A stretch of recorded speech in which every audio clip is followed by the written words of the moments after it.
नमस्कार YouTube family मित्रांनो आणि मैत्रिणींनो, प्रेमाची दुनिया या यूट्यूब चॅनलमध्ये तुम्हा सर्वांचं अगदी मनपूर्वक स्वागत आहे. आपले सर्व व्ह्यूअर्सना एकच रिक्वेस्ट आहे, चॅनलवर नवीन असाल तर चॅनलला सबस्क्राईब करा आणि अशाच नवनवीन स्टोरीज पाहत राहा. चला तर मग वळूया आपल्या आजच्या भागाकडे. पूर्वाच्या रिपोर्टनंतर दुसऱ्याच दिवशी सकाळपासूनच तिच्या फोनवर सतत कॉल आणि मेसेजेस येत होते. तिच्या रिपोर्टची चर्चा सर्वत्र सुरू होती. चॅनलच्या ऑफिसमध्ये पोहोचताच अनेक सहकारी तिचं अभिनंदन करू लागले.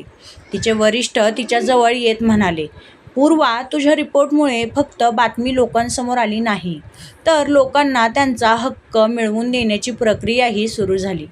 पूर्वा हसत म्हणाली, मी फक्त त्यांचा आवाज लोकांपर्यंत पोहोचवला. तिचे वरिष्ठ म्हणाले, आणि तेच तुझं सर्वात मोठं सामर्थ्य आहे. दुसरीकडे संधू कुटुंबाच्या घरातही सकाळपासून फोन येत होते.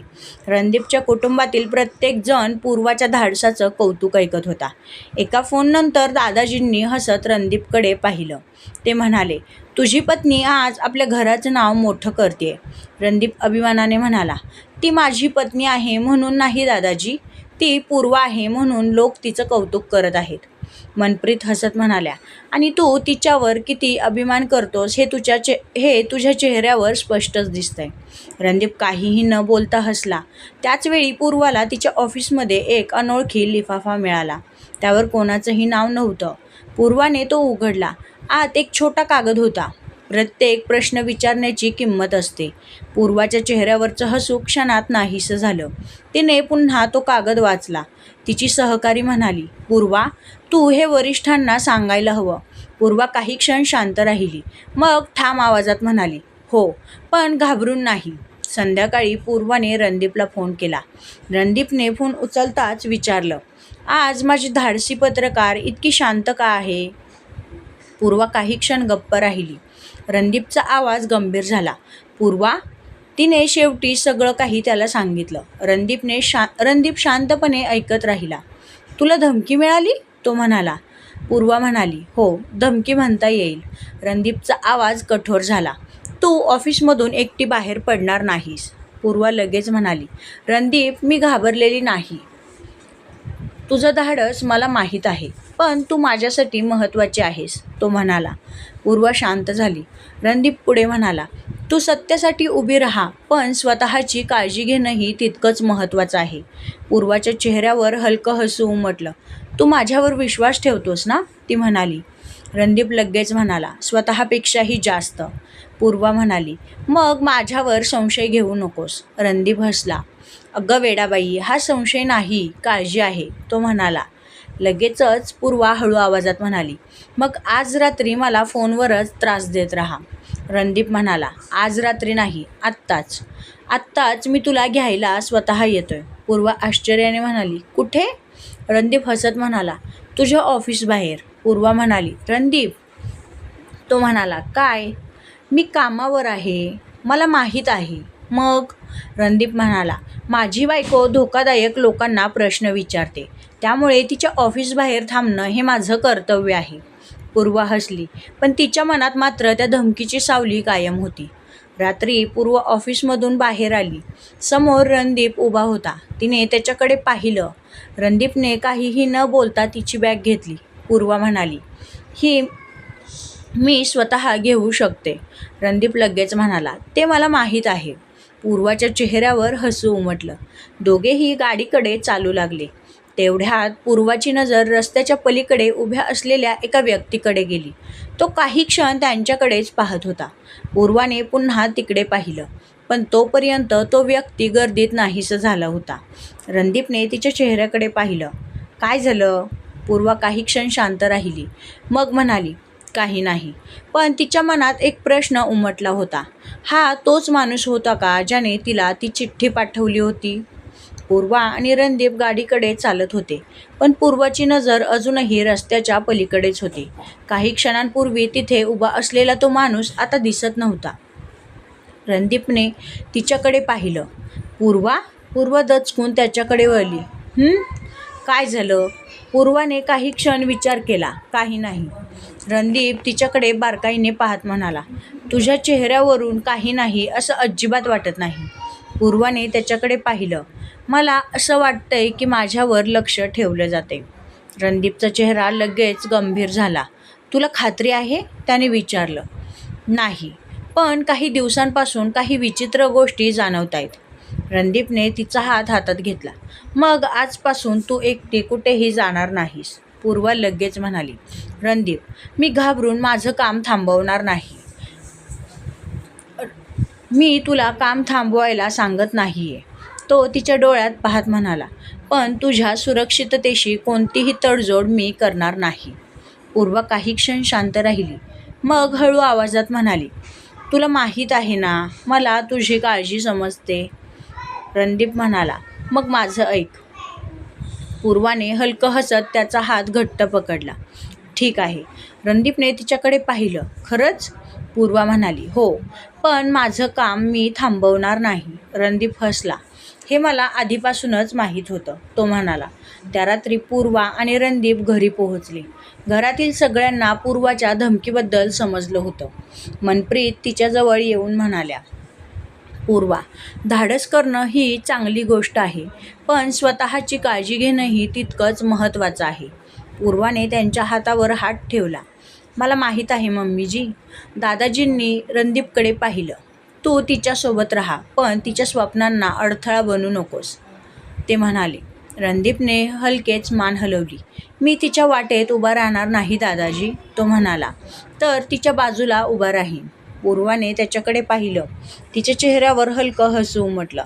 पुढचे काही दिवस पूर्वाचं काम सुरू राहिलं. तिच्या रिपोर्टनंतर अनेक लोकांना न्याय मिळण्याची प्रक्रिया सुरू झाली होती. पण त्या धमकीच्या चिठ्ठीचा विषय मात्र संपला नव्हता. रणदीप दररोज तिच्याशी संपर्कात राहायचा. कधी तो ऑफिसमध्ये असताना फोन करायचा, तर कधी घरी पोहोचेपर्यंत तिच्याशी बोलत राहायचा. एकदा पूर्वा हसत म्हणाली, तू माझा नवरा आहेस की सुरक्षा अधिकारी? रणदीप म्हणाला, दोन्ही पदं मी स्वतःहून स्वीकारली आहेत. पूर्वा हसली. माझ्यावर एवढी नजर का ठेवतोस? ती म्हणाली. रणदीप शांत आवाजात म्हणाला, तुझ्यावर नजर नाही ठेवत, तर तुझी काळजी घेतोय. पूर्वा काही क्षण शांत झाली. मग हळू आवाजात म्हणाली, मला माहीत आहे. 8 दिवस उलटले. या 8 दिवसात पूर्वा आणि रणदीप एकदाही समोरासमोर भेटले नव्हते. फोनवर त्यांचं बोलणं सुरू होतं, पण दोघांनाही एकमेकांची खूप आठवण येत होती. त्या दिवशी पूर्वाचं काम संपलं. ती ऑफिसच्या बाहेर आली. तिच्या हातात फाईल होती.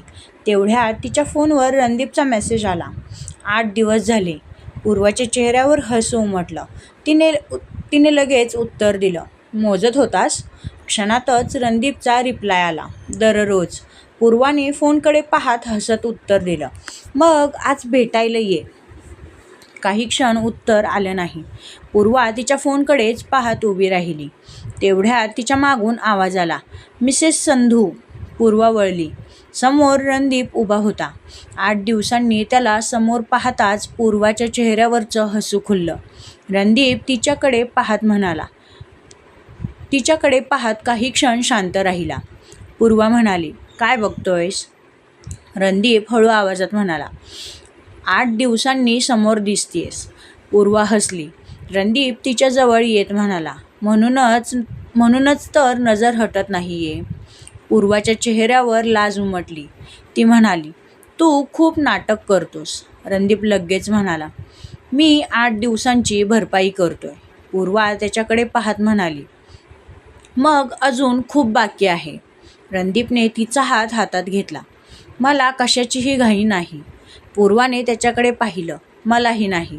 दोघेही काही क्षण शांत राहिले. मग पूर्वाने स्वतःहून त्याला मिठी मारली. रणदीपनेही तिला घट्ट जवळ घेतलं. 8 दिवसांचा दुरावा त्या एका मिठीत विरघळला होता. पूर्वा हळू आवाजात म्हणाली, खूप आठवण आली. रणदीप तिच्या कानाजवळ येत म्हणाला, मलाही. किती? तिने विचारलं. रणदीपने तिला थोडं दूर करून तिच्याकडे पाहिलं. तुला सांगितलं तर तू पुन्हा माझ्यावर हसशील. पूर्वा हसत म्हणाली, बरं नाही हसणार, सांग. रणदीप तिच्या कपाळावर हलकं चुंबन घेत म्हणाला, तू जवळ नसताना घर खूप मोठं वाटत होतं. पूर्वाच्या डोळ्यात प्रेम दाटलं. ती त्याच्या छातीवर डोकं ठेवत म्हणाली, आणि आता? रणदीपने तिला आणखी जवळ घेतलं. आता पुन्हा मन भरल्यासारखं वाटतंय. पूर्वाने त्याच्याकडे पाहिलं. रणदीप, मला तुझ्यासोबत घरी जायचं आहे, ती म्हणाली. रणदीप हसला. मला माहीत होतं. पूर्वाने लगेच विचारलं, काय? रणदीप तिची बॅग घेत म्हणाला, 8 दिवसांनी भेटल्यावर माझी बायको मला सोडून कुठेही जाणार नाही. पूर्वा हसत म्हणाली, असं काही नाही. रणदीप तिच्या जवळ येत म्हणाला, मग आजची संध्याकाळ फक्त माझ्यासाठी. पूर्वाने त्याच्याकडे पाहत विचारलं, आणि माझं काम? उद्या, तो म्हणाला. आणि आज काय? रणदीप तिच्या हातात हात गुंफत म्हणाला, आज फक्त तू आणि मी. पूर्वाच्या चेहऱ्यावर प्रेमळ हसू उमटलं. दोघेही एकत्रच गाडीकडे निघाले. पण रस्त्याच्या पलीकडे एक नजर अजूनही त्यांच्यावरच होती. पूर्वाला वाटत होतं की 8 दिवसांचा हा दुरावा तर संपला आहे, पण कोणीतरी तिच्या आयुष्यातील प्रत्येक पाऊल अजूनही पाहत होतं. घरी पोहोचल्यावर पूर्वाने आपली बॅग खोलीत ठेवली. रणदीप अजूनही तिच्याकडेच पाहत होता. पूर्वाने त्याच्याकडे पाहिलं. काय? तिने विचारलं. रणदीप हळू आवाजात म्हणाला, काही नाही. पूर्वा त्याच्या जवळ येत म्हणाली, मग इतकं काय बघतोयस? रणदीप लगेच म्हणाला, 8 दिवसांनी भेटलोय, जरा नजर भरून पाहू तरी दे. पूर्वाच्या चेहऱ्यावर हसू उमटलं. 8 दिवसात एवढी आठवण आली का? तिने विचारलं. रणदीप तिच्या जवळ येत म्हणाला, तुला कल्पना नाही. पूर्वा हळू आवाजात म्हणाली, मलाही तुझी खूप आठवण आली. रणदीपने तिचा हात हातात घेतला. फोनवर तू इतकं काही सांगितलंच नाहीस. पूर्वा हसली. सगळं फोनवर सांगायचं नसतं, ती म्हणाली. रणदीपने तिच्याकडे पाहत विचारलं, मग? पूर्वाने त्याच्या डोळ्यात पाहत हळू आवाजात म्हटलं, काही गोष्टी समोर भेटल्यावर सांगायच्या असतात. काही क्षण त्या दोघांमध्ये शांतता पसरली. रणदीपने हळूच तिच्या कमरेभोवती हात ठेवला.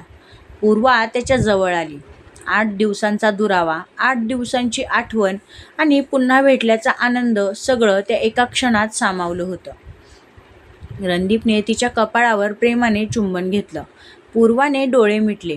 त्याच्या जवळ असण्याची सवय तिला आता लागली होती, पण 8 दिवस त्याच्यापासून दूर राहिल्यानंतर आज त्याची जवळीक तिला पूर्वीपेक्षा अधिक जाणवत होती.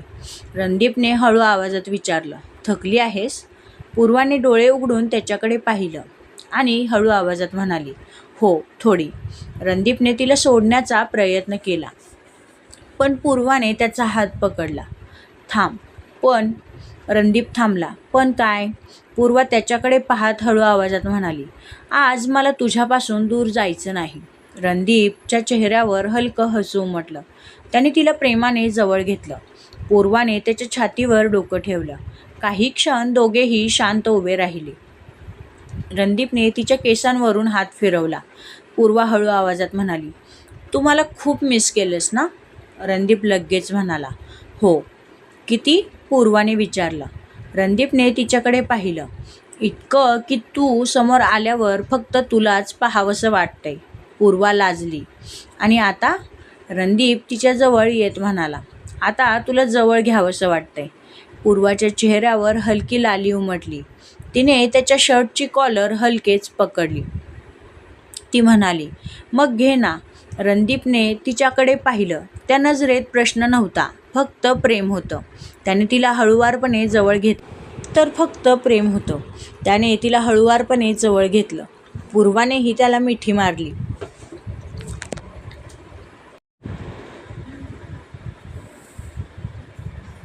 दोघेही काही क्षण तसेच उभे राहिले. 8 दिवसांनंतरची ती मिठी त्यांच्यासाठी फक्त मिठी नव्हती, तर त्या आठवणींची भरपाई होती. रणदीपने तिच्या कपाळावर, गालावर प्रेमाने चुंबन घेतलं. पूर्वाने लाजत त्याच्या छातीवर चेहरा लपवला. रणदीप, तू खूप त्रास देतोस, ती म्हणाली. रणदीप हसत म्हणाला, 8 दिवसांची भरपाई करतोय. पूर्वाने त्याच्याकडे पाहिलं. सगळ्याची भरपाई एका रात्रीत होणार नाही. रणदीप तिच्या डोळ्यात पाहत म्हणाला, मग घाई कशाला? पूर्वाच्या चेहऱ्यावर हसू उमटलं. त्याने पुन्हा तिला जवळ घेतलं.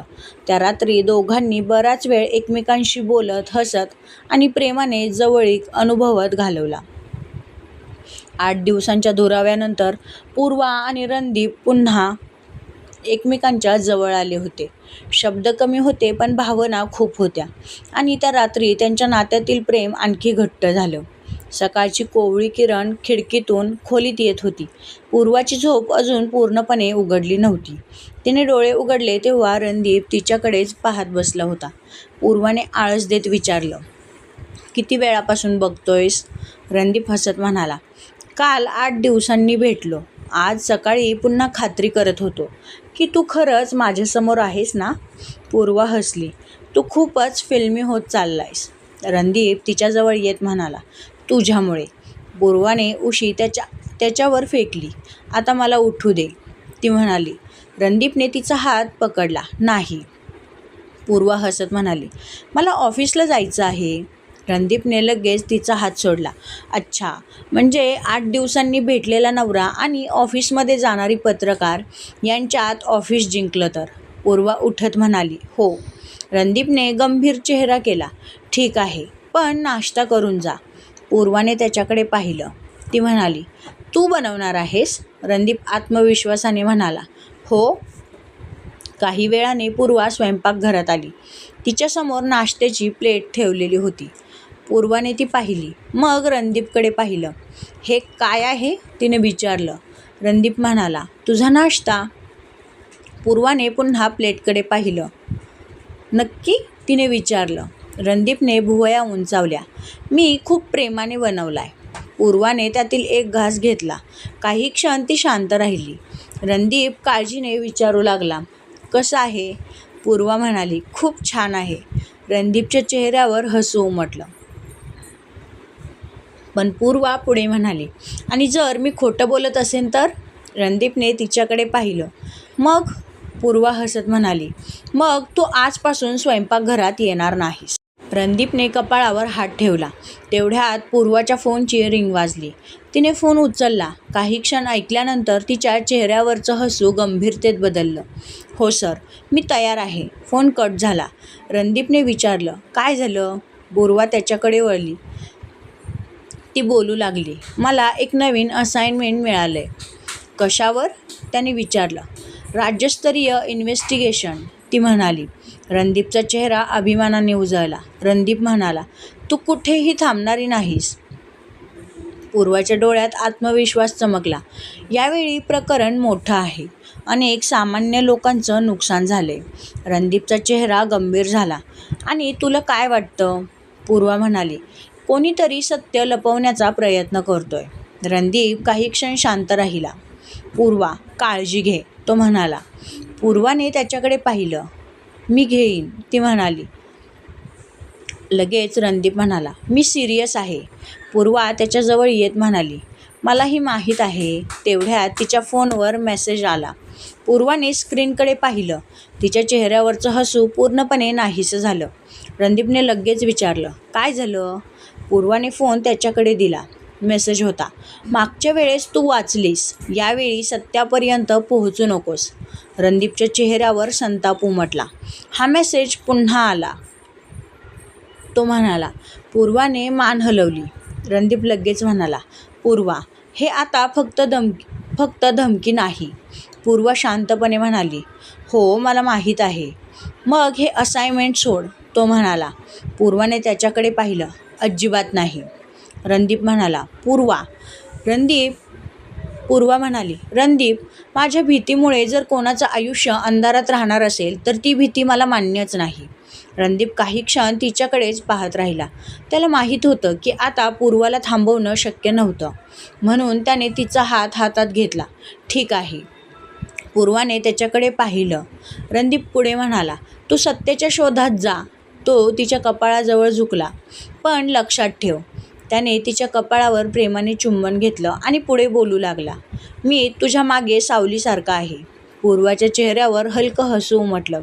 काही तासांनी पूर्वा तिच्या नवीन असाइनमेंटसाठी एका व्यक्तीची मुलाखत घेण्यासाठी पोहोचली. तिच्या हातात एक फाईल होती. ती एका शांत खोलीत बसली होती. मुलाखत सुरू होण्यापूर्वी तिने फाईल उघडली. आत काही कागदपत्रे होती, पण शेवटच्या पानावर एक फोटो होता. पूर्वाने तो फोटो हातात घेतला. तिच्या चेहऱ्यावर आश्चर्य उमटलं. तो फोटो तिच्या मागील रिपोर्टशी संबंधित होता. पण त्याहून धक्कादायक गोष्ट म्हणजे फोटोच्या मागे एका व्यक्तीचं नाव लिहिलं होतं. पूर्वाने ते नाव वाचलं. तिच्या डोळ्यात अविश्वास दाटला. हे शक्यच नाही, ती म्हणाली. तेवढ्यात खोलीच्या बाहेर कोणाची तरी पावलं ऐकू आली. पूर्वाने फोटो घट्ट पकडला. हळूहळू दरवाजाची कडी फिरली. तर मित्रांनो आपला आजचा भाग इथे संपत आहे. हा भाग तुम्हाला कसा वाटला हे मला कमेंट करून सांगायला विसरू नका. त्याचबरोबर आपल्या चॅनलला लाईक, शेअर आणि सबस्क्राईब करायला विसरू नका. चला तर मग भेटूया पुन्हा अशाच एका नवीन भागासोबत. तोपर्यंत बाय बाय.